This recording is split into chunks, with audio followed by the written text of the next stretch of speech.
All right, good morning, guys. It's 11:45 in Guyana, 11:45 Eastern Standard Time. Uh, Time is different wherever other parts of the world you are.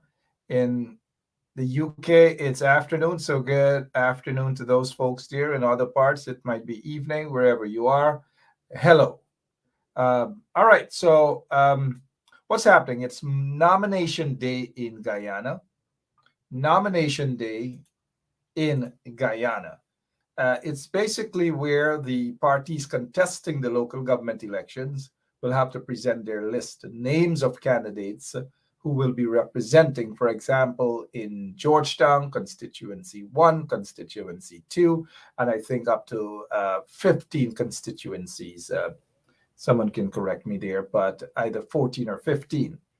We've seen some of the familiar faces have jumped ship, and the familiar faces, for the most part, who have jumped ship, have never really been with the ship that they pretended to be with. But we'll touch on that.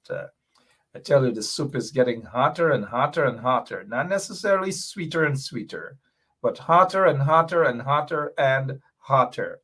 You saw earlier, and I'm told by our operator Lemon that we will be joined by Lincoln Lewis, who, as a labor leader, wants to talk about this the not allegations, the PPP paying people 5,000 and 10,000 and forcing the workers, the quote unquote part time workers, forcing them to go out and to demanding that they put on a red t shirt or a red short or a red bokta or a red, you know what else. Yeah, to go out there to represent the PPP, to show force, to show numbers. I want to talk to Mr. Lincoln Lewis about that and how he feels. Because this reminds me of the times when the PPP used to basically, the PPP used to, um, and the WPA as well, back in those days, the PPP and the WPA fighting against what Boredom was doing and saying that Boredom was forcing people to go at Hope Estate to cut cane or pick coconut or something like that, right? And then even we had the mass games. They were against the mass games. They were against so many things, the national service. But guess what we're seeing today? Amit and others, good morning. Guess what we're seeing today? The same PPP forcing workers now to put on red shirt and red, you know what else, to go out there, forcing them. We'll have Lincoln Lewis with us shortly. In fact, Lincoln is already with us. We'll get to Lincoln shortly, but while we appreciate you sharing the link, guys, you've got to share the link. If you don't share the link, how you think the link's going to be shared to the PPP on elections day? You got to share the links. You can only share the links if you share the link so that thousands of people could get to see and hear what is happening.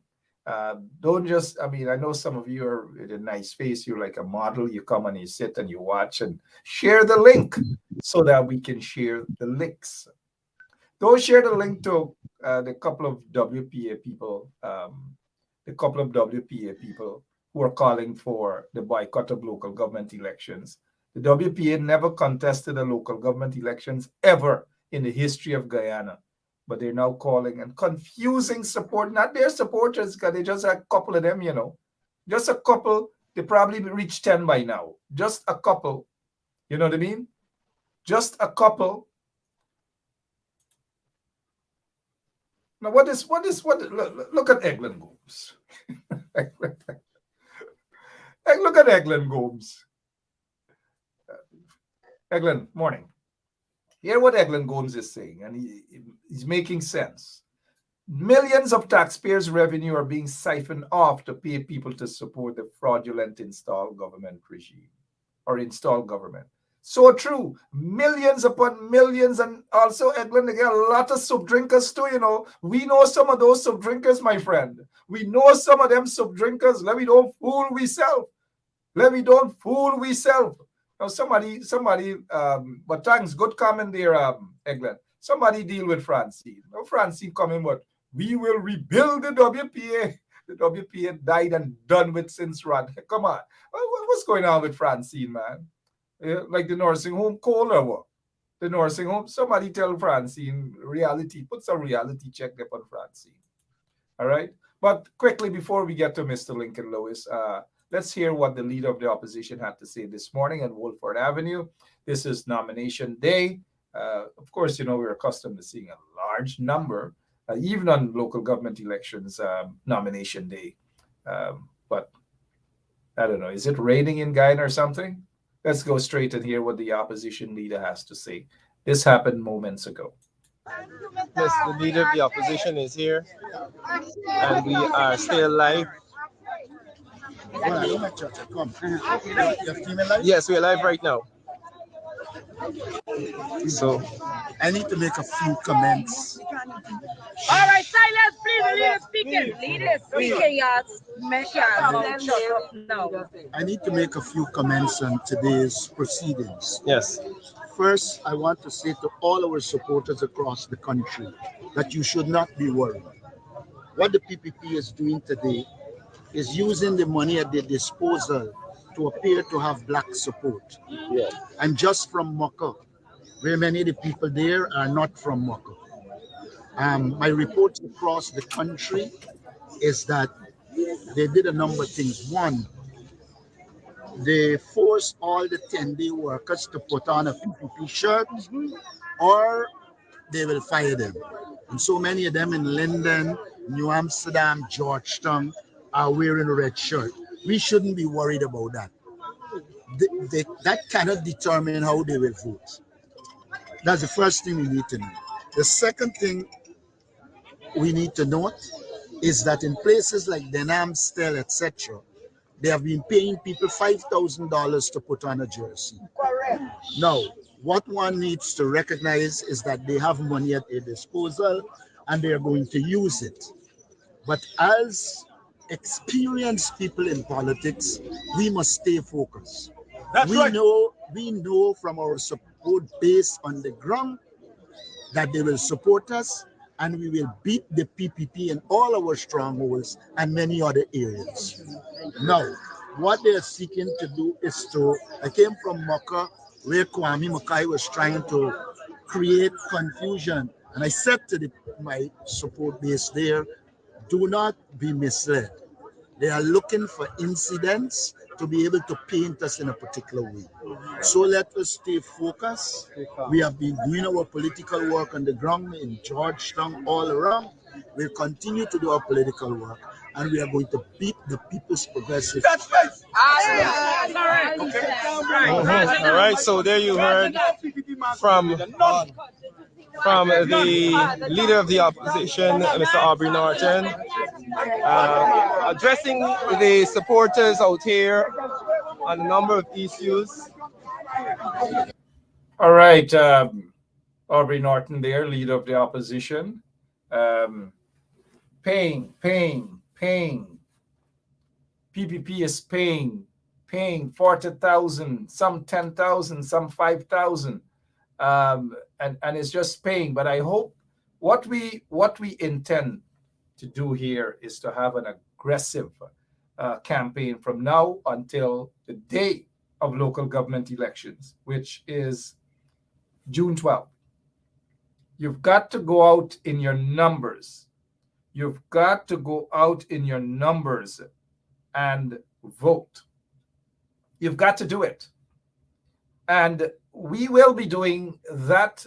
We will be carrying that message right across social media. Because here's where the battle is to get the people to go out and vote, to urge the people to go out and vote. The opposition, they have not been doing a lot on the ground. That's a fact. But it doesn't mean that the PPP would be able to beat it's not APNU AFC code, it's the APNU PNC, because the AFC is not contesting the local government elections, and I have not heard them ask their supporters to go out and vote for the APNU AFC. I have not heard that as yet. Lincoln Lewis, good morning to you, sir. How are you? Great. Good morning. I'm So now, looking on what the speaking. yeah, we are all looking on, and we've got to do more than just looking on. We've got to do more. We got to do more than that.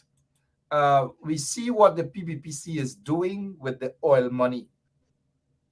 We see exactly what they're doing. They're paying and they're paying and they're paying and they're paying individuals in stronghold of the PNC to go out there. They have captured some of them.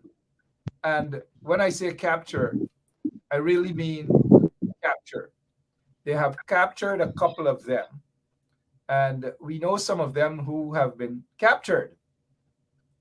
Chase Green captured. They captured her. She used to be the mayor of Georgetown under the PNC and the deputy mayor also under the PNC. She was deputy mayor when Hamilton Green was mayor, and she was mayor when she got installed, of course, because people don't vote directly for mayor. They got to select them. And that's exactly, this is what we're seeing right now. That vagrant, well, is that a vagrant or? Mr. Lewis, do you recognize this guy that she's standing next to there? No, I don't know him. Oh, that's Barry Ramsaran, former Minister of Health. I could hardly recognize him. I know some vagrants looking better than him. But standing next to Chase Green, what's going on in Georgetown? What's going on in Guyana, sir? Tell us. You know, there are some people you don't even discuss them with, man. You know, their modus operandi or their intent is about themselves. It's not about delivering and not getting public office and deliver public. You know all the scandals that were around when many of these people were mayors or deputy mayor or whatever. You don't take them seriously because you know what they will do even before they do them. What I warn people about is don't vote for them. Don't vote for these people. Don't vote for them because their interest is not about you. They were the people who were telling you, support the APNU, support the PNC. These were the people who were coming out and saying you ought not to go to the PPP. And now they're gone. You see what it is? Is that when the opportunity is dried up on one side and they recognize that there is some milk on the other side, they run over to drink it. That's what is happening. And we need to take note.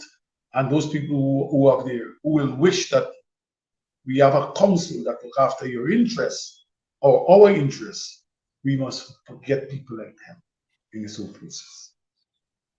Well Don't said. vote for Well them. said.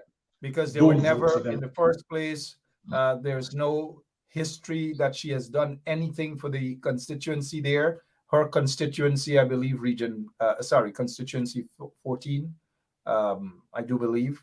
Absolutely nothing for her constituency, absolutely nothing for Georgetown, just basically rank and file flatfoot hustlers. That's what they are. And I agree with you, Lincoln. Nobody should be out there voting for these folks. But the ground, we're hoping that people on the ground are thinking like that these people are flatfoot hustlers. That's what they are, hustlers, and should never be taken seriously at all. They should never be taken seriously at all. Absolutely not. Never be taken seriously, these folks. But then when we look now, we are seeing here another guy, a radio personality, Malcolm Ferreira. Should know better, but he's in his green sneakers, green t-shirt, probably green bokta, whatever else, just green. Red. Malcolm, was it Ferreira, or whatever it is? I don't know what to say about these people. It seems as though everything is a hustle now in Guyana. Everything is a hustle. 10,000, 20,000, 30,000, 40,000, a box of fried rice, a box of condom, anything they're just grabbing. People just grabbing. It's going to be a battle on the ground. Let's not be fooled. It is going to be a battle on the ground. You know, as one young man said to me, the money is now $10,000. You get a lunch and $10,000. They give you a T-shirt, and you can go. You go to go. If you're working, you will pay. You will get. If you're working in the government, you get time off for the day, and you get paid. You know, that's how it goes. So basically, what these guys are doing is using the state resources to lure people into a position where, in some cases, they can't refuse. You know, it's all well and good to say that the opposition, there's no evidence that they've been doing much fighting back on the ground. The fighting back is being done on social media. There's no evidence that they're fighting back on the ground.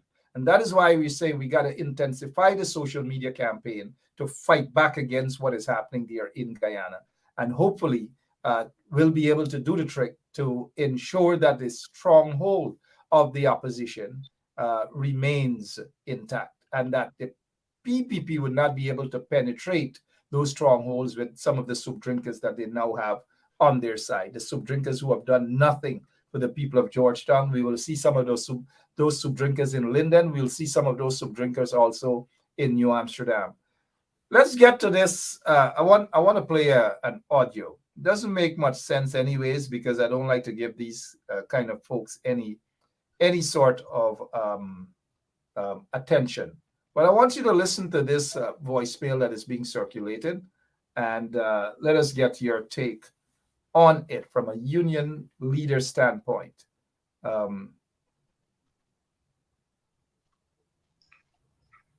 Yeah, sorry about that. So let's get ready for this.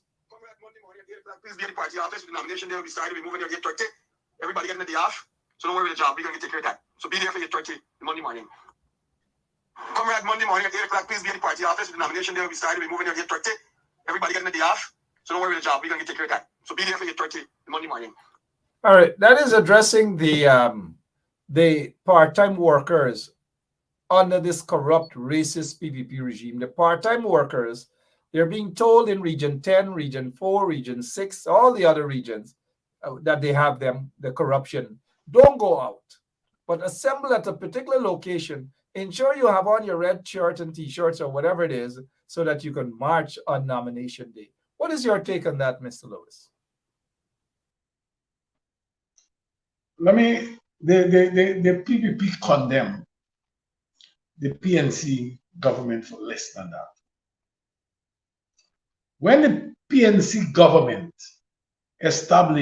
identified a number of national projects, like national service, if you're you're a student at the University of Guyana, you are having free education, and they say you do a stint at national service. They condemned it.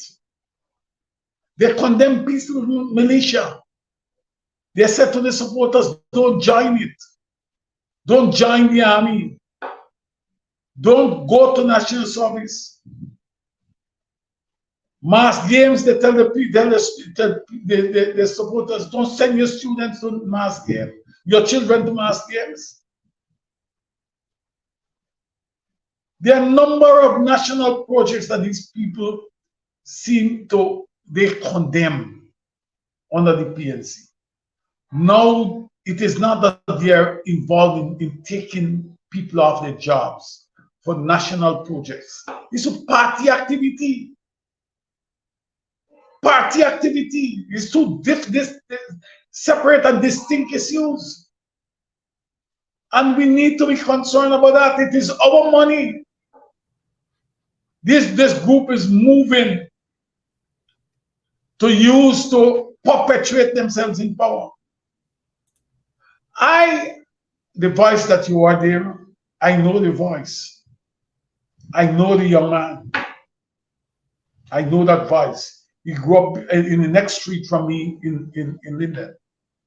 I could have come to my back door at one time and see him over there. I knew the guy. I know the guy. But it's a pity. That's the $2 lure you into taking your people or leading your people into a mode to be subjugated. These are dangerous men. They are dangerous women. Dangerous men, dangerous women. We are playing with.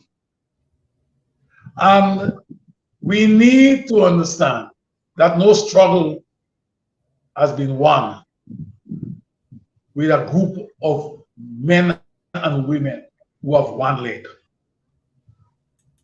No struggle. Carry one leg, you gotta get two legs, even if it's an artificial one, to run this race properly, to improve on what we do. So it requires other strategy except just us who are talking on the talk shows and so forth.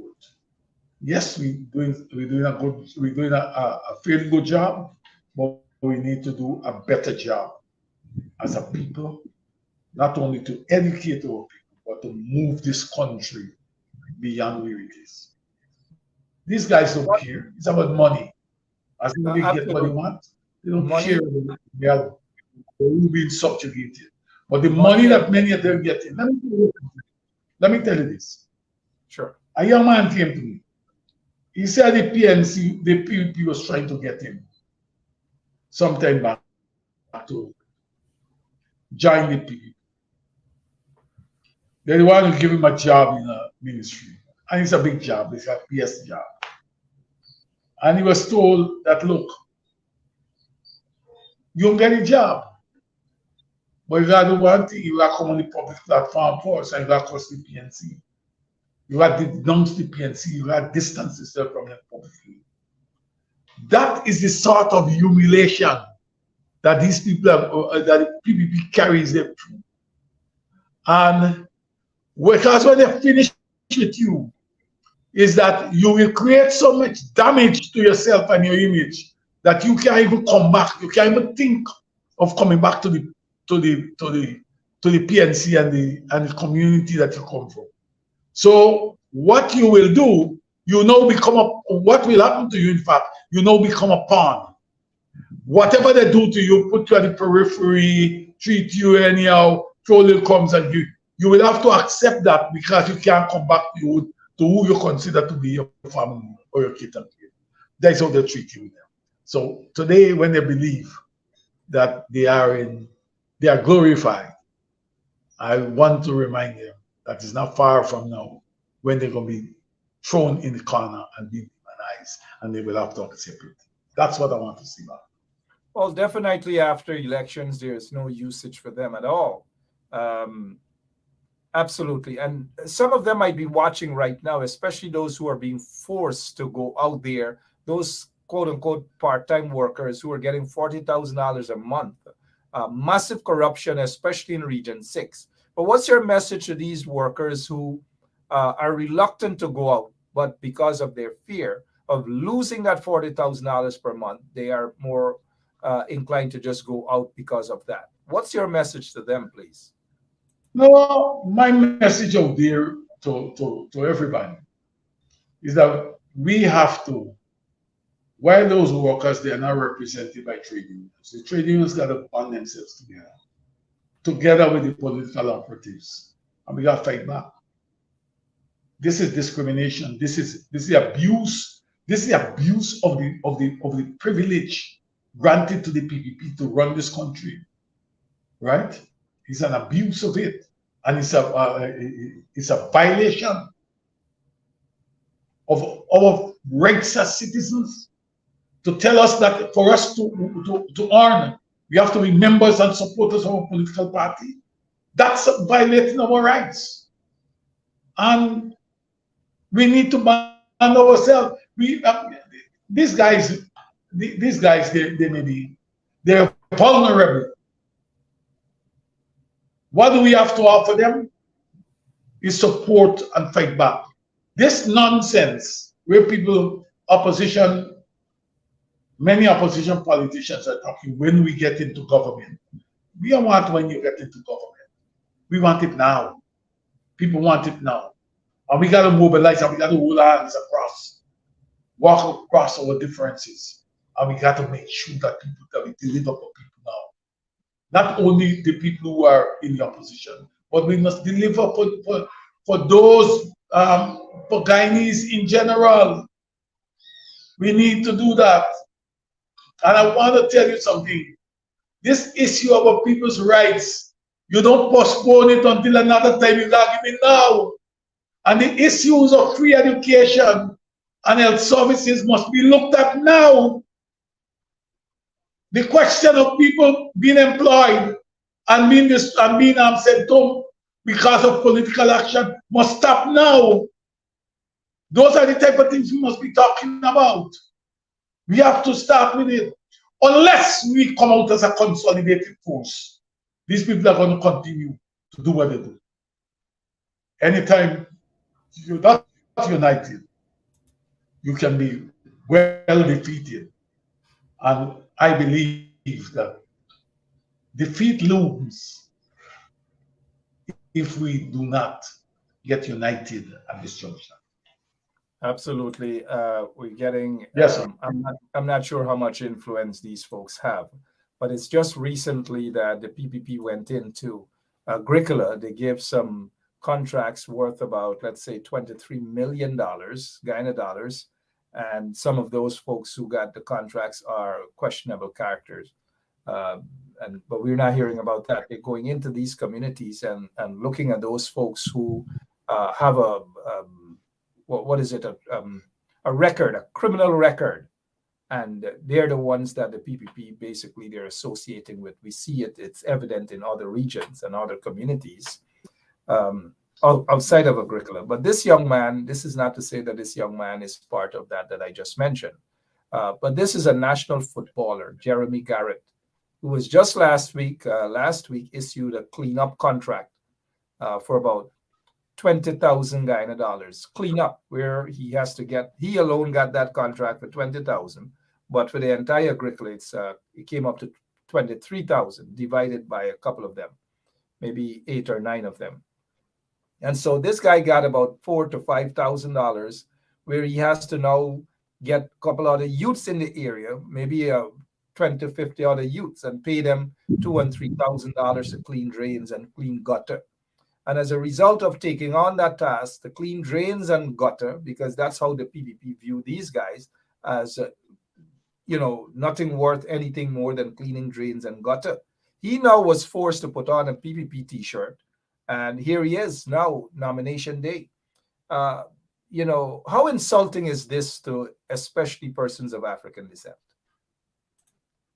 I want to tell you this, Mark, you don't understand the PPP. The PPP is very strategic in what they do and how they treat with our people.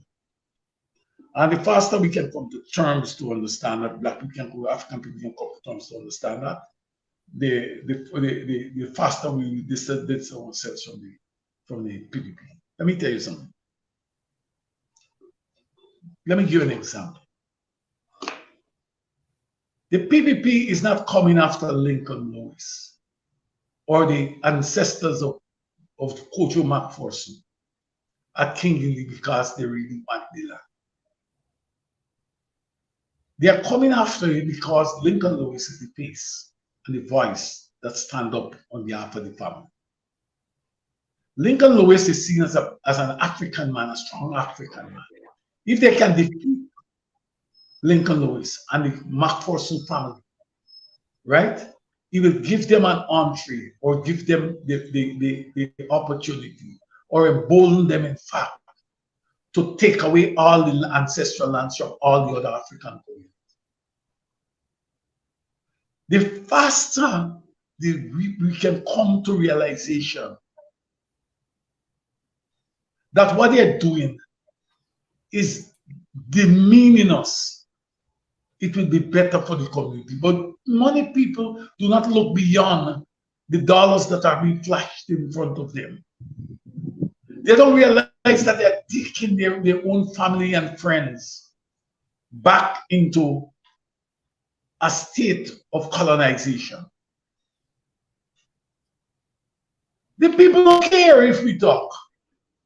And the faster our political leaders come to terms and understand that the time for talk, while it is necessary, there are other actions that must buttress the talk that we have. We have to do that. No negotiation. As a unionist, I understand no negotiation can come to an end in the benefit of workers unless the employer is conscious that what looms outside is a withdrawal of labor.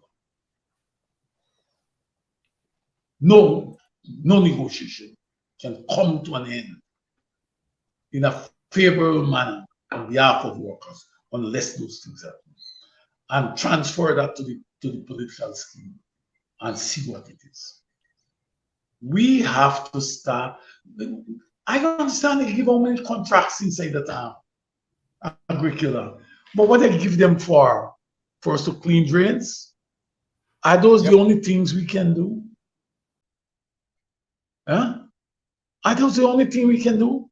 Same way as how they can make other contractors and make them into mega contractors doing construction work. Because you don't have to know everything about what an engineer ought to do. You can employ an engineer. Those are things we can do, right?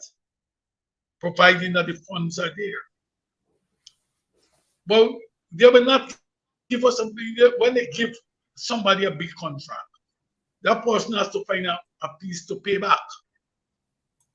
To pay them back. You have to pay the man, you have to pay the party. The kickbacks indeed. It is rampant. We're seeing that also. I don't know who else we gotta pay. Yeah, it's just rampant. Let us go back Right. quickly to that clip. Or just a quick minute here. This earlier this morning, maybe about an hour ago or so, the APNU PNC folks are gathered outside of Wolford Avenue. It's nomination day in Guyana, where you have to present your list of candidates on nomination day. So we see that we saw earlier that they're there. Some of the candidates are not known. Maybe some of them are known within the community, but a lot of those candidates are basically new candidates. I don't know for the APNU PNC. I don't know how much work that they have been doing in the communities, in their constituency. I just don't know. But a lot of them are new. Some of them are old faces. If you ask how much work they have done, that's another issue. But I guess the people just got to go out there, go straight into the voting booth, close their eyes, and just vote. All right. So this is what happened earlier. Including what has been happening this morning around the country, as we see people on a number of right.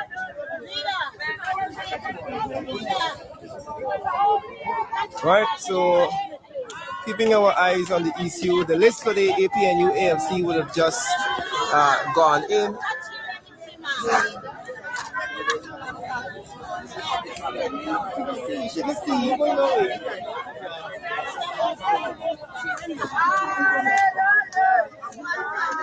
Right.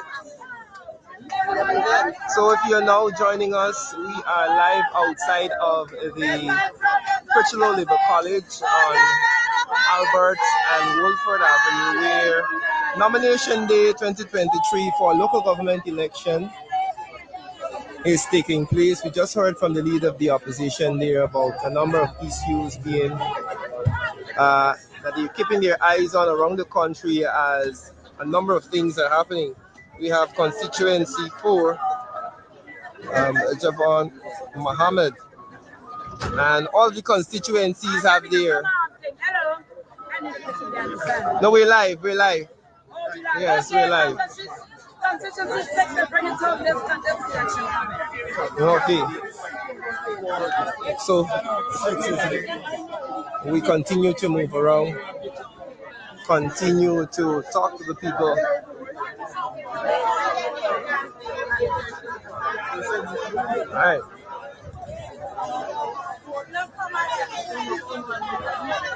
So you can do your part and share the live stream, folks. Share the live as we continue to bring you.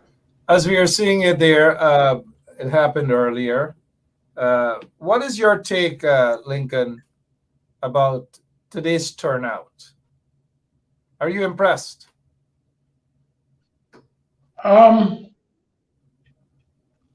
The question here is not about only when the turnout is small and what it used to be. It depends on how much work has been done on the ground. I recognize what I'm aware that a level of ambivalence have been expressed by the party about this election. Until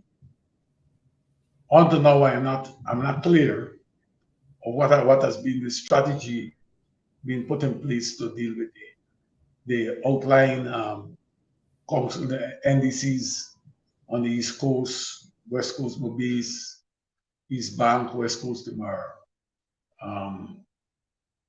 A lot of work has to be done, and I believe that you have an ample opportunity now with what the government has done by telling people that if they don't turn up with the red shirt, the pay can be cut, or even if they can be fired. I'm saying to you, that should be the platform is a good platform that has been established for the opposition to speak about respecting people's rights and to get people to not to vote for them. Yes. And I think that's exactly where it should be, where it ought to be. We should be seeing more of that. The opposition needs to have a stronger force on the ground, not to depend on a few of us on social media to do that trick. We have been doing our part. We will continue to do our part because the PPP is after Georgetown. They're after Linden, and they're after New Amsterdam. Your take, sir, on that? Obviously, they're eyeing Georgetown. Yeah. I've been following what is taking place on the ground to a large extent. I've not had much information on, trying to follow, in fact. I have not been able to get a lot of information from New Amsterdam and Georgetown. But I've been talking with the folks in Linden, and I believe that they have established a good ground game. I believe that with a ground game of that nature, they can repel the people. They can repel them. In Georgetown, I believe that work has to be done. They have about what we call about maybe 2 months more.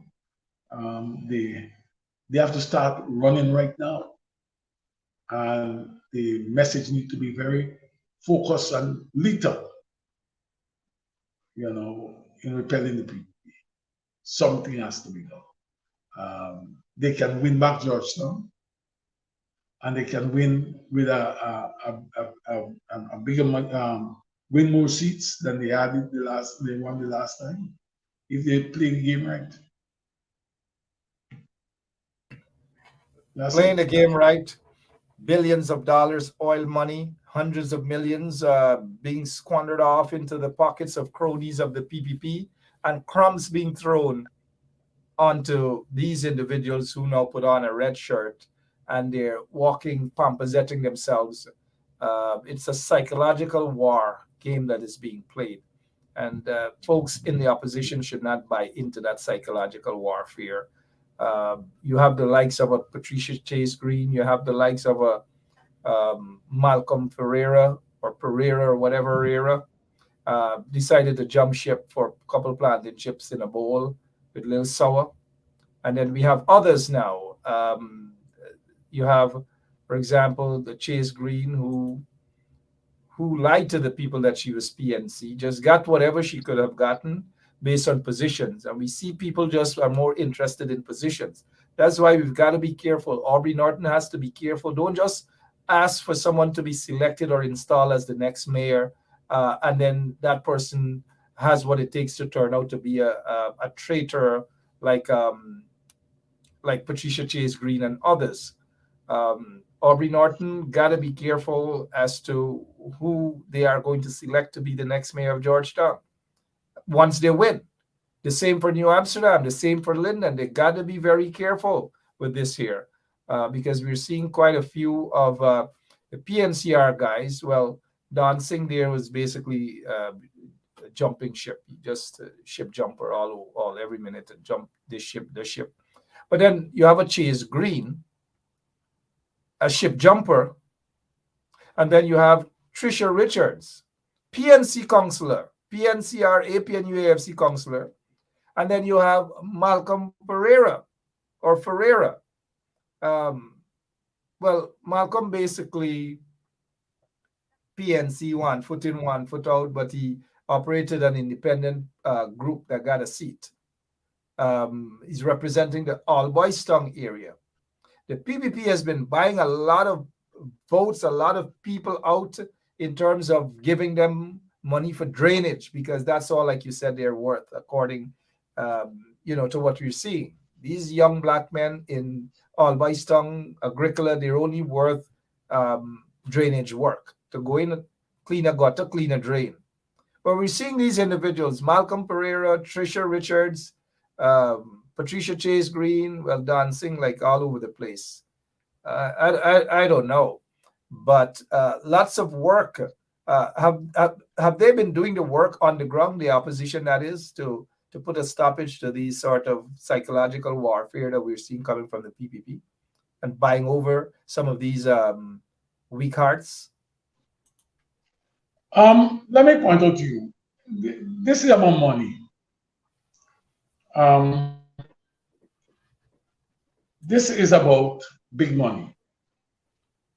If you observe, there's a businessman who is running in one of the constituencies, yes, already announced his candidacy. This is about money. This is not about any longer for the PVP and others. It's not about credible leadership, credible and competent leadership. It is about control. And we need to understand this is about control. And what the PPP is after is controlling the city of Georgetown, controlling the NDCs, right? The time we have to, let me just take you back a bit. The current Prime Minister of Britain is now being elected by the electorate. The Parliament decide who will be the Prime Minister. His predecessor was determined by the delegates of our party. And our predecessor won the election. Big money determined that who be the Prime Minister. So here now is money, big money want to determine, in fact, who must be not only the candidate, but who must be the mayor. Big money, and we are, to some extent, all our activities. We have, not we activities, but the opposition activity is that they have bought into it too. That it is only some people can have a say, and the people who will elect us, will represent us, will be appointed by a cabal. And that's the problem. We have to start look at this thing differently. We have to go back to the yards, the schools, and talk with the schools at nights and talk with the people. Bring the people up to date, educate them about this is not about teaching people English and mathematics. This is basic understanding of what is happening in the society.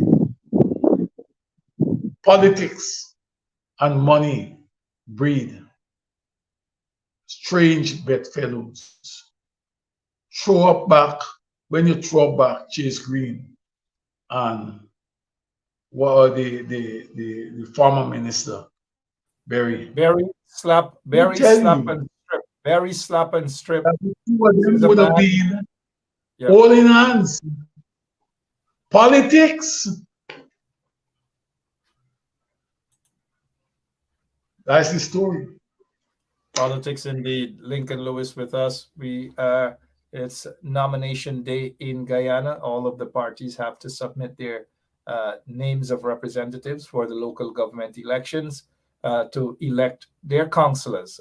And the councillors now, not you, the people, not the people in Georgetown or Linden or wherever, not the people get to decide who will be the next mayor of Georgetown. Whoever win a majority of seats in the council, the leadership of their party gets to decide. The leader gets to decide who should be selected as the mayor, your next mayor, whether it's Georgetown, whether it's Linden, whether it's New Amsterdam. And that to me is unhealthy for any democracy. Your take on the party deciding who the mayor should be and not the people. Something that I've been fighting against for the past 20-something years. He never said that the party decides, but what he says that the councillors decide. Well, we know better. What is made sure, what is made sure is that many of the people who are primarily on the list of the party in this circumstance are people who the leadership believes they can control, or not only control, who will be supporting anything that the leader does. No longer in political parties there is the opportunity for dissent. It's now an opportunity. Now it's an atmosphere where you confirm, and to get that confirmation, you need to have people who have certain qualities, of which people like me may not have that, because I will question things. I will urge everybody to start questioning these things, even the smallest party member. You know, I was talking to a man on Saturday, and the man was telling me about unity. And there was another young man with me who said, there must be some things that we unite around. And then he asked me what I think we should do. I said, you must unite around a belief. You must unite around universally acceptable principles, like conventions, like laws, and those type of things. That's what you unite around, not anybody. When a person join a party, maybe they like the party principles, but then they have to work assiduously to make sure that those principles are being respected by everyone, and they're being adumbrated as we move on in life. So, in fact, what I want to say to you, brother, we have to look for the changer, and everybody needs to be involved. Everyone needs to be involved indeed. Lincoln Lewis, veteran trade unionist, with us this morning, talking about the amount of so-called part-time workers who are being forced, they're being beaten, threatened, to go out there and support, put on green and red, and support the a party that has been oppressing folks who look like them, a party that they know has a history of oppressing folks who look like them, murdering folks who look like them, and all manner of things. And I know that this campaign has begun on social media. We are not sure as to what's happening on the ground because majority of the MPs are still silent. Today, we should be hearing a lot from the shadow minister of local government to talk about the splitting up of boundaries and so forth. But maybe the shadow minister, who happens to be Ganesh Mahipal, might be on vacation. We're not hearing or seeing much as it pertains from him as it pertains to this local government. He is the authority right now, and I say the authority because they placed him there. The coalition placed him there as the shadow minister of local government, but nothing much from Ganesh Mahipal. I understand that he's out of the jurisdiction. He may have a vacation or something. He's out of the country. But let me make this point. How politics are, where we are in politics in this country, everything centers around a leader, the man who runs the party. And I don't believe even he can say much, because what we do have is a situation right now. We don't know what are the clear position of the opposition. I will want to suggest to you that you speak with the leader of the opposition who can give you a clear and unambiguous position on the issues of local government where we are. You know, you know our culture. That's my thought. That's only a thought. The question is whether they actually do have a plan. Let us hope that they have a plan. The fact of the matter is we're not seeing that plan is another story. That's why I'm saying whether they have a plan or not, we should increase whatever our plans are via social media to reach out to the people and remind the people about the oppressive nature of the PPPC regime. And for those who have taken the $40,000 per month, for those who have taken the $10,000 for a T-shirt and a box of food, should take the money, but go and vote against the PPP. Do not allow them to take your ID cards. I am not going to tell anyone to take the money, Mark. No. I'm not. One second. I'm not telling them to take. One second.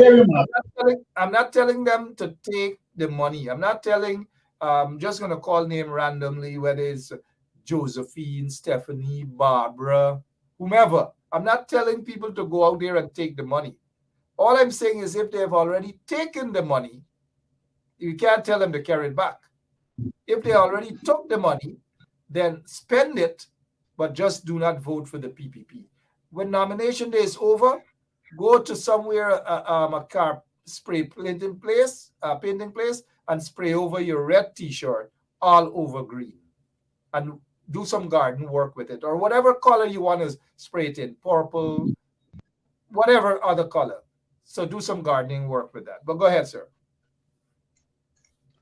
Yeah, I believe the moment that I have decided that I'm going to don the shirt of a political party against my wishes, against my own will, against the historical practices, not only of my family, but against what my ancestors stands for. I believe that I have created the greatest crime against my family. Many of these people, when they put these clothes on, they will come back and tell you and try to give you an explanation why it is so, why they did this, why they did that. When it comes to the issue of my history, the history of my ancestors, when it comes to you attempting at any point to denude me of my identity, how the hell I can turn to embrace you, to do anything? If Kofi and the others did not fight and die, I would have been born in slavery.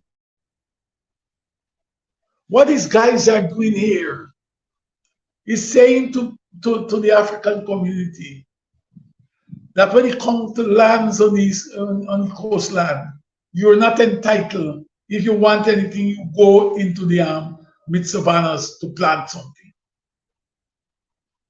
These guys taking up the prime lands in this place, building mansions and telling our people, we are going to give you two, but in an area where you don't much have access, proper access roads.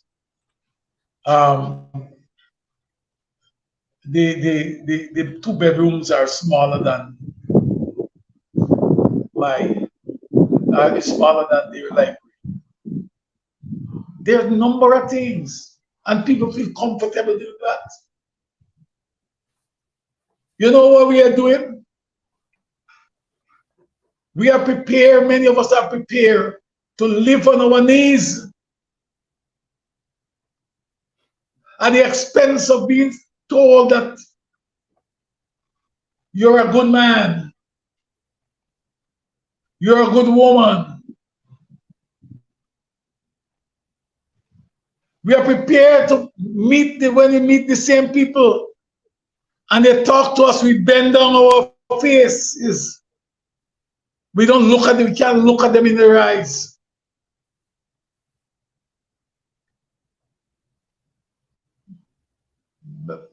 Mark, at 6'3", when I stand up, Mark, when I stand up, I must able with all my shoulders, my height, stand and look in the eyes of anybody and tell them where they hell to get off. I am not going to take anything, and I don't want anything. I don't want anything. I'm so not 6'3", talk to your friend. I am not 6'3", but my height, even if I got to take a tin cup and stand up and tell them like it is, point my finger up at them. Right. I'm close to 6'3". When you put that, but I'm not 6'3". 14. All right, thanks. 240, 6'3" for me, boy. All right, but on a serious note, we've got to stand up and ensure that the PPP doesn't get through with this. I'm not too impressed with a lot of the candidates. I see those who are coming up as candidate for council and whatever, and it bothers me as to who could possibly become the next mayor. But we got to work on that. The bigger enemy is in right out there in the PPP, and that is why this guy Gavin Matthews. I don't know why he put himself DR as doctor and these things. They seem to have more energy to go and stand up in front of that event that you guys had yesterday, spreading lies and propaganda. They seem to have energy for that internal fight, but they don't have the energy to go out and fight the PPP in the streets. They just don't have the energy for that, Lincoln. I don't know.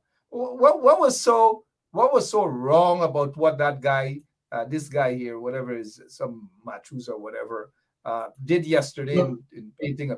What's your take? I want to tell you something. There's some people I don't pay much attention to. What he did yesterday would not surprise me, to go there to say that we are launching a political party because we want to put back Mayor O'Brien in place in the seat as mayor. Let me make this point to you, Mark. Understand this very clear. This is a man who organized his kidnapping. He organized it. He organized his release and organized his, what we call, the ransom. You don't take people like them serious. These are characters you don't keep near to you. You talk to them.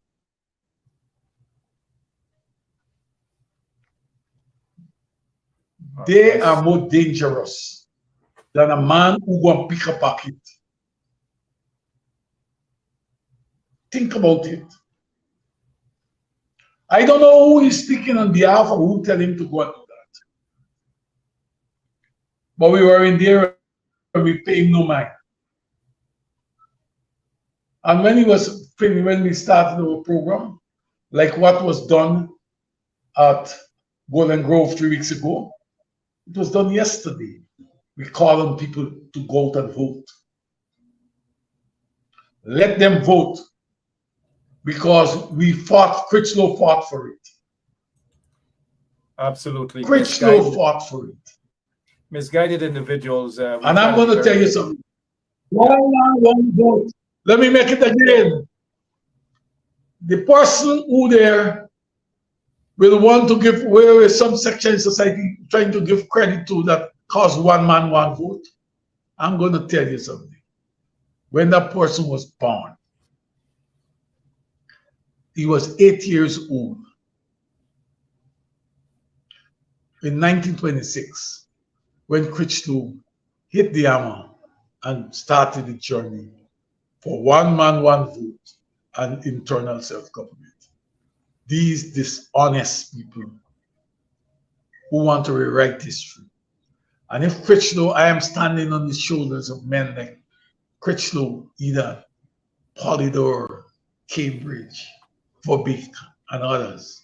I'm standing on the men's shoulder. And if they believe in voting, one man, one vote, I cannot tell people not to go and exercise that franchise. But let me say again, Mark, let me make the point that no struggle or no journey can be effectively overcome by walking on one leg and be there in the optimum time. We have to get two legs. While we're doing this, there must be other things we must be involved in doing also. We have to protest. We cannot fall short of that. Speaking. If you don't give to the, if you don't participate in the elections, what you do is to give to the PPP also an opportunity for total control of the system. And at that time, you will be so far back that as the people, they say local government is for the people, not for political parties. I've written about that, I've spoken about it. In the NDCs that they come out, let the people fight, that they determine who be the leaders. That is what local government is about. Your name, local government. For the people indeed. 48 minutes after 12 o'clock, Lincoln Lewis with us. By the way, I asked earlier, where is Ganesh Mahipal? Ganesh is the Shadow Minister of Local Government. We need his voice. He needs to be out there. I did ask where he is. Checked on his Facebook page one day ago. Here he is, Ganesh Mahipal. He's still there in his suit, and he's just telling us maybe 2 days ago, 1 day ago, or whatever. And we're not seeing. But what we're seeing is this here, and don't let the optics fool you. I gather that the APN UAFC is still going around collecting their candidates and so forth and so on. And someone shared this photograph maybe on social media to make it appear that look, the red compared to the green. I hope RB Norton, they're not sleeping on the ground, you know. I hope they're not sleeping on the ground, Lincoln. This brings me to a question. The WPA that has never participated in local government elections in Guyana, never participated, do not have much support. I'm not even sure whether they're a political party or a political group. But what is your take on the WPA calling for the boycotting of the local government elections? Yeah, the WPA has its position, right? And one can empathize with the reasons that they are giving. But I have to respect their position. While I don't, not question of me agreeing with them, I respect their position. I expect the WPA and others and the PNC and others to respect mine, because I'm coming from a different direction with a different perspective. As a trade unionist, we believe in those fundamentals. We have fought for it. We have to keep it. I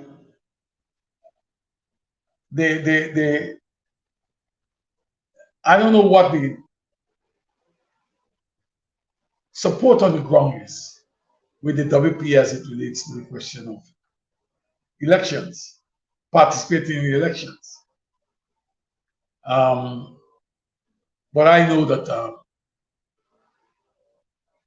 a lot of Guyanese going to go to vote in these elections.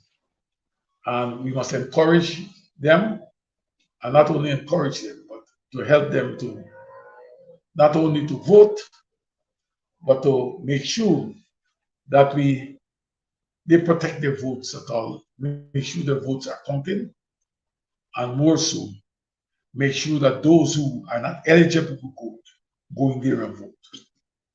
We got to do that. We got to start sitting down and make sure that I don't believe that the opposition in 2020 protected the opposition now, which was in government in 2020, was stern enough in protecting the sacredness of the ballot by allowing all these ballot boxes that appear there without documentation to be accepted. I've called during that time that based on the circumstances, the election should have been cancelled. The president should have done that. Announce another date, a process that will have free and fair election. It was wrong what was done then, and I'm saying to you, if it is repeated, it will be the wrong thing to do. And I'll continue to say that. Yes, ma'am. Before we wrap up, though, this is a comment, fair enough. On one hand, this person is saying, on one hand, some are saying that they should protest for biometrics. Some are saying that they are not contesting. Some are saying that the election is already rigged. And some are saying don't vote. This person is saying that they're confused.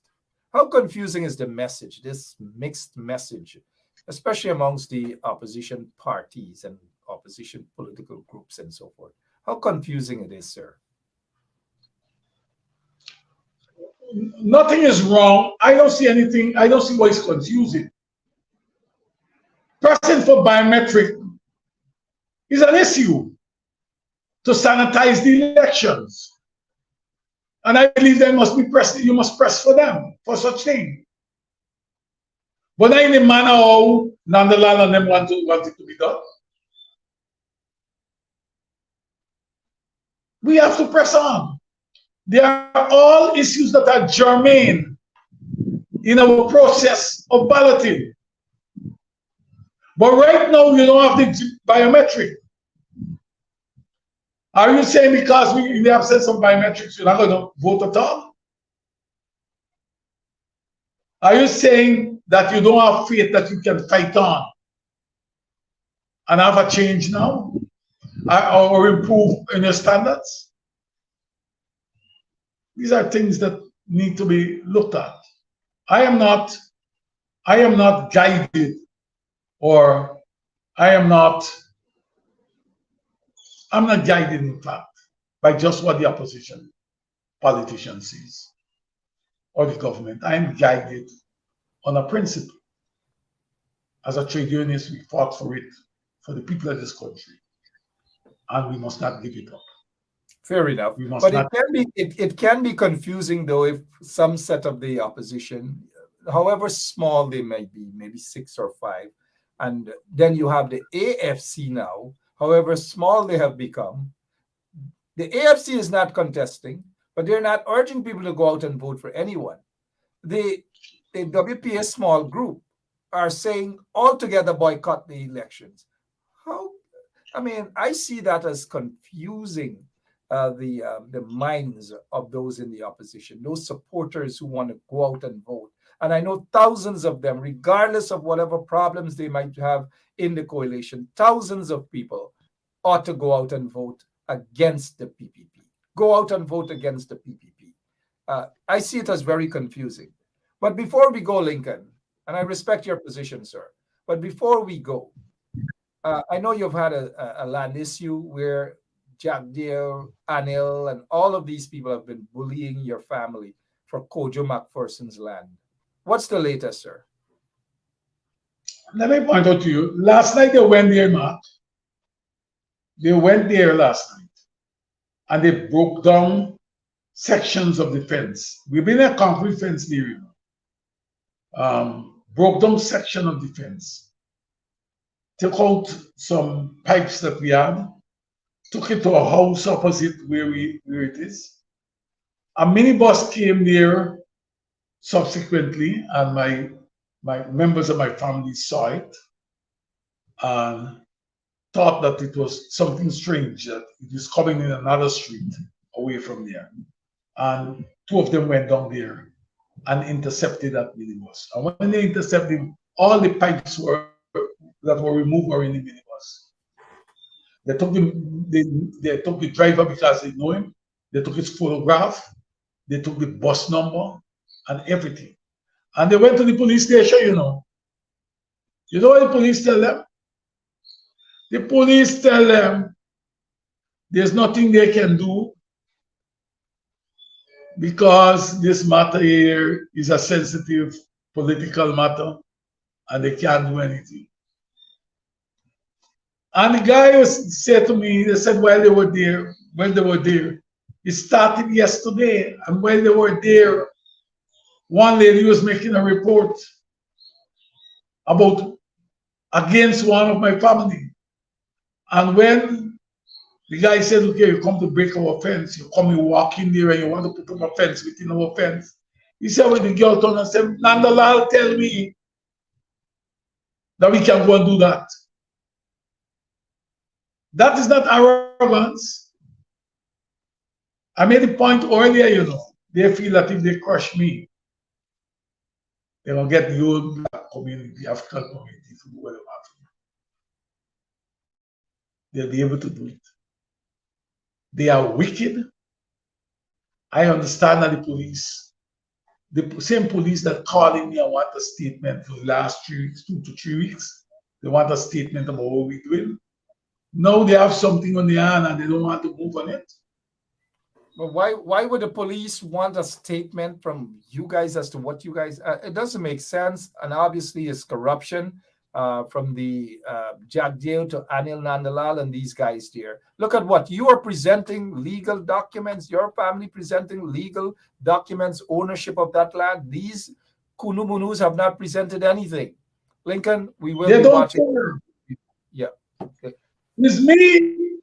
It is Lincoln Lewis who and his family who has to go to prove that this land is ours. They don't have to prove. That is what Nandalal is saying. They don't have to prove. I have documents. I have documents of 1851, 6th of July 1851, that was issued to my great-great-grandfather, right? I have the plan of 1868, which divided Kwingili into a number of, where the southern side was divided into a number of lots. And I haven't seen the names of any one of them on those lots. And then I have this plan for the northern side of 1967. I'm not talking off the top of my head. We know what transfer.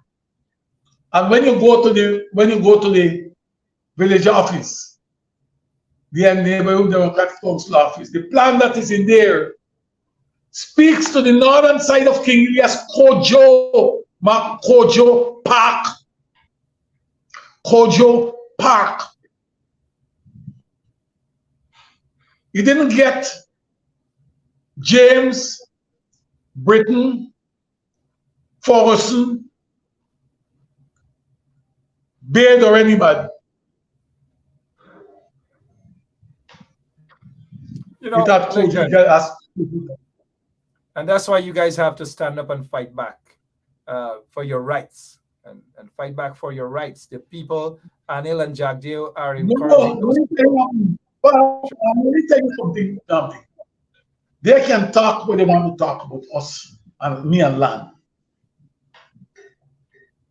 I want to know how they get. They were able to take. They want to talk to me and Bolan, but me walking around want to take people land. I haven't taken anybody land. What they should do is to account to how they took the ancestral land at Sparring Dam, where they were able to, Nisil did all the work and then sell the lots at knockdown price. Knockdown price. Nisil had all, Nisil get Gaiwa to deal with sewage and all these type of things. And water.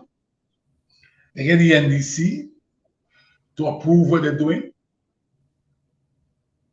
And those lots were given at a certain price. Let me tell them, let them know something. They take the people Sparring Dam lots. If they believe that the seaside pieces that are there, that they believe that they will get it, let me tell them, not a blade of grass. They're not getting anything to get. They have to kill all of us. And let me make it clear, and we ain't going down like that. We ain't going down like that. Isn't it shameful, though, that the police is ignoring blatant acts of criminality from these goons who the PPP, Anil and Jagdeo possibly are sending in? We may see it as shameful, but what is being done, what we must understand, that what is taking place is a level of abuse. They're abusing the police. Look how let me tell you how these guys behave. If the president goes out or a minister and they have an outreach and they say something about the police, they don't investigate. They stand up right there and they dress down either the divisional commander or which officer that is, dress them down, talk to them anyhow. If it's NIS matter, they cuss out the NIS people there and call for the dismissal. If it's Ogaiwa, well, it depends on how you look. They will treat with you. GPL, how you look, they will treat with you. I see these people how they behave. They're abusing public officers. As such, public officers are very careful of what they do. I am not surprised. They've been doing things there for the last month. All kind of things they do. And people have been saying to me, man, let me go to the police, man. I said, why will go to the police for? We're going for. You will get no redress. If you go to the, I said to my cousins there, if you go to the police station and make a report, before they investigate the report, they're ready to lock you up. They are doing these things for us to respond and then to lock us up. They will do things. They will harm people with the sole intent that they come after us. This is what is taking place. And we have to be very careful. And I said to my family, be careful. All right, before we go quickly, yeah, you guys. Before I continue, Mark, let me make this point. Sure, sir. You know what I said yesterday? When they performing yesterday, they said to my family, Louis Lincoln, like, the police looking for you. Let me tell them something. I am not afraid of the police. I went to Bobby's 4 times last week. As recent as Saturday morning, I left home at 7:40 and I came back. The next morning, I got back here. Let me tell you what. The police know where I live. They have my address. They have my telephone number. If you need me, you come and get me. That's all I get to say. And the people definitely need to see photographs of those those the mini bus and these sort of things. We need to show people the photographs so that they know the buses and these things. Yeah. I'm going to give you that. Quickly before we go, Lincoln, this guy Ravi Dev, quote unquote Indian rights activist in Guyana, penned a letter a couple of days ago saying Indian Heritage Month should be an occasion for nation building. An occasion for nation building. Indian Heritage Month should be used for that. No other month, but just Indian Heritage Month. What is your take on that, sir? I am not going to be. I'm not enamored about what Ravi Dev says and does, and I'm not going to allow myself to be led down the road or right into a rabbit hole by Ravi Dev. Indian Heritage Month should be an occasion for nation building. He had to explain very much. I read the letter. The letter don't say what it means. But in the very letter, though, he's quoting somebody as saying, one, Indian saved the sugar industry from ruin. Indian established a rice industry. Indian contributed very largely to every phase of industrial activity, etc., etc. But sorry, what is of concern to me is saying that the Indians saved the sugar industry from ruin and established a rice industry. No. That's what I'm saying. I want him to explain what he means. You think he can? Because there's no evidence for him to explain that at all. Well, I want to hear Ravi Dev. I want to hear me say right here. I'm not enamored about things he says. The question of when he said nation building, what he means, we need to know that. That is what is important. All right. Okay. Closing remarks, sir. I want to urge persons who are citizens of this country that the time has come that we must take our country back from the men and women who are robbing us of our resources day by day, be it oil, gold, diamond, timber, water, whatever it is. We must seek to definitely tell them we have enough and we need our country back. Come out and vote, take back the NDC, control Georgetown away from these guys. They have nothing to offer but to make them every time they give you one, they take 21. So you can imagine what they're doing to you. Thank you, Mark, for entertaining me. Thanks to the viewership. Maybe move on. Thank you so much. And again, good turnout yesterday at yesterday's event, despite one misguided, questionable individual decided to just talk about you guys forming a new political party to ensure that the mayor of Georgetown remains the mayor. That is Obraj Narain. How silly can some of these people be? How silly can they be? It was too late. Even if you guys wanted to form a party to contest local government elections, it was impossible for that to be done yesterday. When today happens to be nomination day, do these people have sense? I don't know. Some bunch of unintelligent doctors who went to school for 1 week and suddenly they have a title as doctor. Stage protest. They're patient. Lincoln. Yeah. But thank you so much, Joe. Patient. Absolutely. Thank you, sir. Appreciate it. Take care. Lincoln Lewis there. We will be back. We will be back later on. We will be back later on this evening. And thank you guys so much. Our folks over at the nursing home in Long Island, Francine and her crew out there. Brenda, oh, not that Brenda is at Long Island Nursing Home. I'm not saying that, but good afternoon to Brenda, Casey, Eon, Williams, Danielle, and Joyce, a bunch of people. If I don't call your names, don't get angry. Pamela, Alicia Durant, Anissa, the entire crew, Lizzie, Raul, Desiree, a bunch of people. Thank you so much for listening. God bless you. And I'll see you guys later on this evening. Watch out for the snakes, right? You know who the snakes are.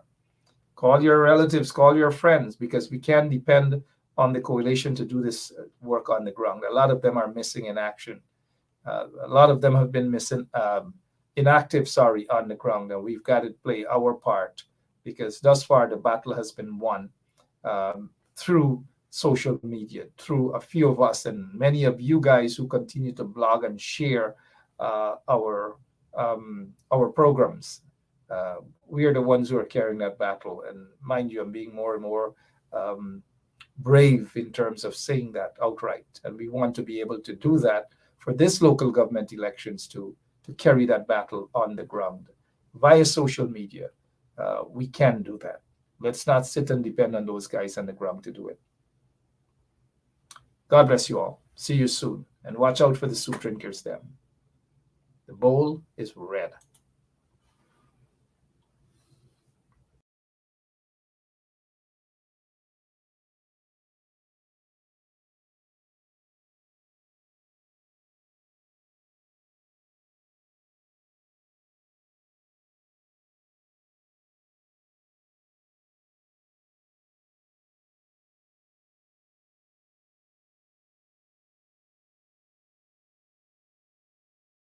Hello, this is attorney Shellen Washington, owner and founder of the Washington Law Firm, located at 455 Utica Avenue in Brooklyn, New York. We're specialized in medical malpractice, personal injuries, matrimonial law, and landlord and tenant. If you're in need of legal representation, please give us a call today. The number to call is 718-877-3100. Consultation is free at no cost to you. So call us today to see if we can be of any assistance to your legal needs. Again, the phone number to call us is 718-877-3100.